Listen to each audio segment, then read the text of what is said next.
सभी को जय हिंद दोस्तों। आप सभी का हार्दिक स्वागत है इंडिया स्ट्रॉन्ग रिएक्शंस पे। तो दोस्तों बार बार ये जो अपोजिशन के लोग हैं ये भारत सरकार से हर ऑपरेशन के बाद सबूत मांगने लगते हैं। तो इसी बात पे भारतीय मेजर गौरव आर्या को आ गया जबरदस्त गुस्सा। तो इस वीडियो में आप देखेंगे पाकिस्तान के मशहूर पत्रकार और हम सबकी चहेती आरजू काजमी का जबरदस्त रिएक्शन, जो कि बात करेंगी इसी मुद्दे पे और शांत करवाने की कोशिश करेंगी मेजर गौरव आर्या को। तो ये वीडियो काफी इंटरेस्टिंग और मजेदार होगी, इसे अंत तक देखें और चैनल पे नए हैं तो चैनल को सब्सक्राइब कर दें। तो चलिए पहले इस वीडियो को देखते हैं और अंत में इसके बारे में बात करेंगे। जय हिंद, जय भारत। हम जरा बात करेंगे एक बार फिर हमेशा की तरह हिंदुस्तान पाकिस्तान की। और जैसे कि आप लोग जानते हैं कि पाकिस्तान और हिंदुस्तान के बीच में जो टेंशन रही उसके बाद एक हंगामा अभी तक दोनों कंट्रीज की तरफ चल रहा है और अपनी अपनी जगह पे लोग पूछ रहे हैं कि आखिर ये सब कुछ क्या हुआ, कैसे हुआ और उसका रिजल्ट क्या है। यानी कि आज तो नहीं, कल कह लीजिए कि इंडियन पार्लियामेंट के अंदर एक बहस चली है और जिसमें कहा यह जा रहा है कि तकरीबन 16 आवर्स की ये डिबेट चलेगी। और उसमें पूछा ये जा रहा है पीएम मोदी से कि एक तरफ राहुल गांधी साहब हैं, वो कहते हैं कि जी ये बताइए कि कितने जहाज गिरे और कम से कम यही बता दीजिए कि बार बार डोनाल्ड ट्रंप जो कह रहे हैं, बल्कि अभी तक 26वीं बार डोनाल्ड ट्रंप ने कहा है कि जी सीज फायर उन्होंने करवाया था, लेकिन उसके साथ साथ राहुल गांधी जी कह रहे थे 29 टाइम्स कह चुके हैं, लेकिन खैर पाकिस्तान टीवी पे 26 बार कहा जा रहा है कि 26 टाइम्स जो है और डोनाल्ड ट्रंप ने कहा है कि जी उन्होंने सीज फायर करवाया है। तो राहुल गांधी जी का कहना यह है कि जी आइए मोदी जी से और आके कम से कम इंकार ही कर दीजिए कि डोनाल्ड ट्रंप झूठ बोल रहे हैं, डोनाल्ड ट्रंप को झूठा साबित कर दीजिए। और वो भी आप नहीं कर रहे हैं। उसके साथ साथ कई और दूसरे पार्लियामेंटेरियंस जो है वो राफेल या जो फाइटर जेट गिराए गए पाकिस्तान की तरफ से क्लेम किया गया उसके ऊपर भी सवाल उठा रहे हैं। एक जो थे साहब, उन्होंने तो ये भी कहा कि अगर कोई फाइटर जेट नहीं गिराए तो आप ऐसा कीजिए कि एक परेड करवा दीजिए और सारे जितने 36 के 36 फाइटर जेट जो हैं वो दिखा दीजिए। इसी तरह की चीजें जो हैं, बातें मुसलसल चल रही हैं और उसके बीच में जो है यकीनन आप लोग यकीनन देखते होंगे मेजर गौरव आर्या का चैनल भी। और मेजर साहब जो है आज बहुत गुस्से में देखे मुझे, इसीलिए मैं सोच रही थी कि आखिर मेजर सबको इतना गुस्सा क्यों आता है। तो वैसे कभी आता नहीं है उनको इतना गुस्सा, मैंने उनको कभी इतना गुस्से में देखा नहीं है, लेकिन अब आज के वीडियो में यकीनन वो मुझे बहुत नाराज और बहुत खफा दिखे। और खफा वो पाकिस्तान से नहीं थे, नाराज वो अपने इंडिया के ही लोगों से थे। और उनका कहना था बार बार क्यों पूछ रहे हैं कि क्या नुकसान हो गया, कितने फाइटर जेट गिर गए, किस तरीके से हुआ। तो यकीनन इसके ऊपर उनका कहना था कि बहुत से अमेरिका में भी कई बार इस किस्म के अटैक्स और इस किस्म की चीजें हुई हैं जिसमें कि डिफेंस को लेकर अमेरिका भी हर बात नहीं बताता और ये कोई कंट्री भी नहीं बताती, तो भला भारत क्यों बताए। और अपने कुछ दोस्तों का भी उन्होंने जिक्र किया, नाम तो नहीं लिया, लेकिन उन्होंने कहा कि वो पूछ रहे हैं कि वो मेरे ख्याल भारत से बाहर है, तो वो कह रहे हैं कि जी ऑपरेशन सिंदूर कंप्लीट हो गया हो तो क्या हम आ जाएं वापस। और उसके साथ ही साथ पीओके आजाद कश्मीर की भी मेजर साहब ने बात की और उनका ख्याल है कि उनके लोग एक तरफ तो ये चाहते हैं कि यानी कि पीओके या आजाद कश्मीर को लिया जाए भारत में, लेकिन साथ ही साथ क्रिकेट खेलना भी चाहते हैं। क्रिकेट को लेकर भी मेजर साहब काफी अपसेट लग रहे थे और उनका कहना था कि जी क्रिकेट क्यों खेलना चाहते हैं। तो बहरहाल ये, और साथ ही उन्होंने ये भी कहा कि कई कंपनीज जो कि स्पॉन्सर करती हैं क्रिकेट मैचेस को, उनको भी उन्होंने एक तरह से कहा कि जी वो स्पॉन्सर ना करें। अब न जाने मेजर साहब की बात वो लोग सुनेंगे या नहीं सुनेंगे, लेकिन बहरहाल मेरा ख्याल है कि इतना गुस्सा नहीं करना चाहिए और ना ही इतना ज्यादा आप अपने पड़ोसी से अलग रह सकते हैं। तो ये चीजें जो है वो माइंड में रखकर ही आगे बढ़ना चाहिए, वरना बड़ी दिक्कत हो जाएगी। मेजर साहब इतना ज्यादा गुस्से में मत आइए, अब हालात को थोड़ा सा कंट्रोल करने की कोशिश करनी चाहिए। आपको तो लोग इतना सुनते हैं, आपके तो मिलियन में व्यूज आते हैं, हमें तो मुश्किल से कुछ हजार ही लोग देखते हैं, आपको तो मिलियन उससे भी कहीं ज्यादा व्यूज आ रहे होते हैं। तो अगर आप लोगों को और ज्यादा नेगेटिविटी की तरफ लेके जाएंगे या ये कहेंगे कि और झगड़ा होना चाहिए और अटैक हो जाने चाहिए, ऐसा कर देना चाहिए, वैसा कर देना चाहिए, तो मेरा ख्याल है वो ठीक नहीं है। ठीक है, हमारे यहाँ हाफिज सईद मसूद अजहर ये वो जो है उनको आप लोगों को अगर चाहिए तो आप कहिए, जैसे बिलावल साहब ने कहा है कि जी अगर आप कहेंगे तो हम दे देंगे, हम तो तैयार बैठे, आप बस एक इशारा करिए और जैसे ही आप इशारा करेंगे हम फौरन ही वाघा बॉर्डर से उन्हें रवाना कर देंगे। ऐसा मेरा ख्याल है बिलावल साहब का। तो दोस्तों आपने देखा कैसे आरजू काजमी ने मेजर गौरव आर्या को गुस्सा कम करने के लिए बोला, पर मैं आरजू जी को कहना चाहूंगा जो व्यक्ति अपने देश से प्यार करता है, जिसके अंदर जज्बा होता है, बार बार उसकी सरकार से, देश से या आर्मी से सबूत मांगे जाएं, किसी भी राष्ट्र भक्त या राष्ट्रवादी व्यक्ति को गुस्सा आना लाजमी है। वैसे मेजर गोरेवारिया को अपोजिशन पे, खासकर राहुल गांधी पे इसी बात पे गुस्सा आ रहा है कि बार बार वो भारत सरकार से और इंडियन आर्मी से सबूत मांगते हैं। बहरहाल आज मेजर साहब की वीडियो में काफी नाराजगी दिखाई दी और उनका ये भी कहना था कि जी डोनाल्ड ट्रंप कह रहे हैं कि उन्होंने सीज फायर करवाया है और सीज फायर उन्होंने ऐसे करवाया है कि उन्होंने पाकिस्तान से भी कहा कि जी बिजनेस को सोचो और पाकिस्तान को भी टैरिफ और कई दूसरी ट्रेड वगैरह की तरफ वो लेकर गए।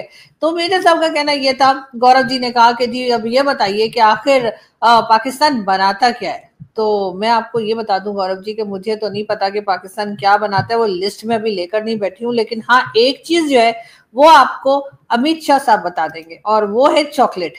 और उनका कहना ये है कि जो 3 टेररिस्ट मारे गए आज यानी कि कल आप लोगों के यहाँ, और जो कि कश्मीर में जिन्होंने अटैक किए थे, ये 3 लोग मारे गए हैं। और अमित शाह साहब का कहना ये है कि जी उनके पास से पाकिस्तान की बनी हुई चॉकलेट निकली। मतलब ये कि वो टेररिस्ट जो थे वो चॉकलेट खा रहे थे और वो यहाँ से चॉकलेट लेकर गए थे। अब ये बात तो यकीनन आपको अब समझ में आनी चाहिए कि कुछ और बनाते हो ना बनाते हो, चॉकलेट बनाते हैं, ऐसा तो अमित शाह साहब कह ही रहे। लेकिन बहरहाल ये स्टेटमेंट जो है वो पाकिस्तान में कोई खास अच्छे से नहीं ली जा रही है और सब लोग यही कह रहे हैं कि भाई ये कैसे टेररिस्ट थे जो जाते हुए चॉकलेट ले गए। ये तो वही बात हुई कि जब बलूचिस्तान से पिछले दिनों जब कुछ लोगों को पकड़ा गया या मारा गया तो पाकिस्तान की तरफ से कहा गया कि जी ये भारत से आए थे। और भारत से क्यों आए थे? क्योंकि जी उनकी पॉकेट में भारत का फ्लैग था। अब ऐसा कौन होगा जो भारत से आएगा बलूचिस्तान में और वो जेब में फ्लैग लेके घूम रहा होगा? और इसी तरीके से ऐसा कौन होगा जो यहाँ की चॉकलेट खाता घूम रहा होगा? मैं खुद बहुत ज्यादा चॉकलेट्स खाती हूँ। मेरे तो जितने दोस्त हैं, चाहे वो पाकिस्तानी हो चाहे वो इंडियन हो, सब मुझे कहते रहते हैं एड्रेस भेजो हम तुम्हें चॉकलेट्स भेजते हैं। सभी को पता है कि मेरा गुजारा जो है ना वो चॉकलेट के बगैर नहीं होता। तो मैंने तो यहाँ कभी किसी को कोई खास पाकिस्तानी चॉकलेट खाते हुए देखा नहीं है। और ना ही कोई इतनी अच्छी होती है कि जो मतलब टेररिस्ट है तो भाई पैसा वैसा तो होगा ना, कोई तगड़ी रकम तो मिलती होगी उनको, एक मोटा पैसा तो वो लेते ही होंगे काम करने का। तो उनके पास मतलब इतना पैसा नहीं था कि कोई अच्छी चॉकलेट ले लेते। मेरा ख्याल है यहाँ पे थोड़े से अमित शाह साहब जो है ना वो मेरे ख्याल घबरा गए या उनकी समझ में नहीं आया।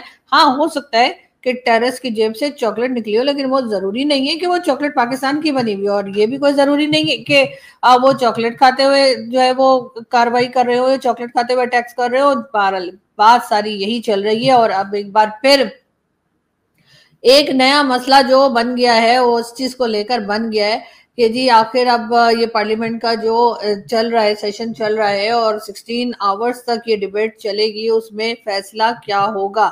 एक तरफ तो क्रिकेट मैच के लिए सब कह रहे हैं क्यों जी उसमें पैसा लगा होता है, उसमें पैसा इन्वॉल्व है, इसलिए वहां पे नहीं खेलने के लिए लोग जाना चाह रहे हैं या मना किया जा रहा है या कह रहे हैं कि नहीं जाना चाहिए। बहुत से आपके यहाँ के सीनियर प्लेयर्स जो हैं उन्होंने भी जो स्टेटमेंट दिया उसमें वो कहते हैं कि जी पाकिस्तान के साथ क्रिकेट खेलने में उन्हें कोई इश्यू नहीं है। अवैसी साहब की भी मेजर गौरव आर्या ने बड़ी तारीफें की और कहा कि जी वैसे तो मैं पॉलिटिक्स के बारे में बोलता नहीं हूँ क्योंकि मेरा डिफेंस का काम है, लेकिन ये कि इधर उन्होंने जो है अवैसी साहब की भी तारीफ की और कहा कि जी अवैसी साहब ने बड़ा अच्छा स्टेटमेंट दिया है और उन्होंने कहा है कि वो हरगिज मैच देखने में इंटरेस्टेड नहीं है। लेकिन जैसा हमने पहले एक वीडियो में बात की है कि अवैसी साहब अपनी स्टेटमेंट जो है वो टाइम टू टाइम चेंज करते रहते हैं, अपने हिसाब से चलते हैं। कभी वो पाकिस्तान के लिए ये बातें शुरू कर देते हैं कि जी हिंदुस्तान के लिए बल्कि कह देते हैं कि जी हम यहाँ पर कई पाकिस्तान बना देंगे, और कभी वो बातें करते हैं कि जी हिंदुस्तान में मुस्लिम्स को तंग किया जा रहा है। जो भी बातें, जैसे मैंने आपसे कहा था पहले वीडियो में भी कि जो बातें अवैसी साहब करते आए हैं अभी तक, चाहे वो सोशल मीडिया पे करें चाहे वो आप कह लीजिए कि टीवी चैनल्स पे करें, वही बातें जो है पाकिस्तान के टीवी चैनल पे दिखाई जाती हैं। और जब दिखाई जाती हैं तो सब लोग जाहिर है वही बातें सुनते हैं और सब उसी पे बिलीव करते हैं क्योंकि वो एक मुस्लिम लीडर है या मुस्लिम पॉलिटिशियन है। तो उनकी बात को बहुत ध्यान से ना सिर्फ ये कि सुना जाता है बल्कि माना भी जाता है। और उसके बाद जब हिंदुस्तान पाकिस्तान में टेंशन बढ़ती है तो अवैसी साहब की यही कही हुई बातें जो वो इंडियन मुस्लिम्स के हवाले से या इंडियन मुस्लिम के रेफरेंस में बात किया करते हैं टीवी चैनल्स पे और अपने पॉलिटिकल रैलीज में, वो दिखाई जाती हैं और वो बताई जाती हैं और कहा जाता है कि ये देखिए जी मुसलमानों को कितना तंग किया जा रहा है। अब जाहिर है कि हमने कोई वहां पे कैमरास तो लगा नहीं रखे या यहाँ से कोई हमने जासूस तो भेज नहीं रखा जो हमें बता रहा हो पाकिस्तान को।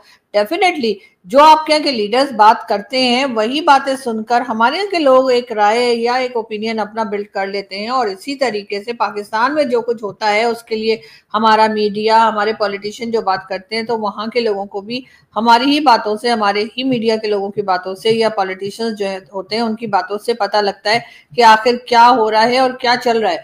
क्योंकि एक दूसरे के ऐसे तो हमारा आना जाना नहीं है। तो यकीनन अवैसी साहब जो है वो अक्सर ही भारत के मुसलमानों के हवाले से अपने जो है वो राय का इजहार करते रहते हैं, और अक्सर ही ऐसी कोई बात करते रहते हैं जिससे लगता है कि वो पीएम मोदी से बड़े या बीजेपी से बड़े नाराज से दिखाई देते हैं। लेकिन इस वक्त जो है वो अवैसी साहब जो है वो किसी और रंग में दिखाई दे रहे हैं, और वो डेफिनेटली पाकिस्तान के साथ मैच खेलने में इंटरेस्टेड नहीं है या मैच देखने में इंटरेस्टेड नहीं है। मगर अब देखने वाली बात यह है कि आगे इन लोगों की बात सुनी जाएगी या नहीं सुनी जाएगी। वैसे तो मेरा तो ये मानना है कि जी झगड़े को बहुत देर तक, बहुत दूर तक नहीं चलाना चाहिए। देखो आरजू जी, मैं कहना चाहूंगा पाकिस्तान जो है ना, वो चॉकलेट पता नहीं बनाता कि नहीं बनाता, पर एक चीज जरूर बनाता है, वो बनाता है सी। जी हाँ, वो बनाता है, वो भी अपने ही लोगों को ये बता के कि बार बार भारत से वो जंग जीत रहा है, भारत का उसने नुकसान किया है।